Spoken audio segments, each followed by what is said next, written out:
A couple months ago, I lost nearly all of the money I'd accumulated over the years on a pretty bad crypto crash. Due to some bad diversifying and decisions, I lost around 90% of my net worth.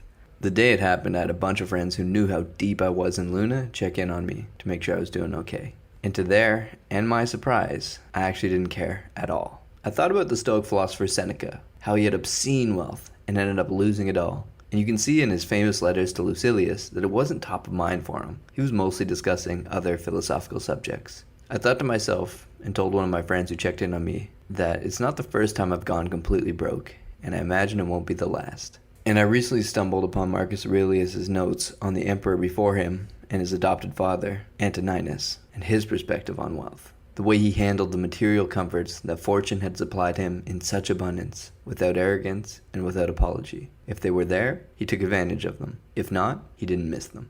And I think this is the healthiest way to look at wealth. That there's nothing wrong with having it, but if we need it, if it affects us, that's when it becomes a problem. That being said, avoiding it and setting limits on it is not healthy either. Finding wealth an intolerable burden is the mark of an unstable mind. Seneca.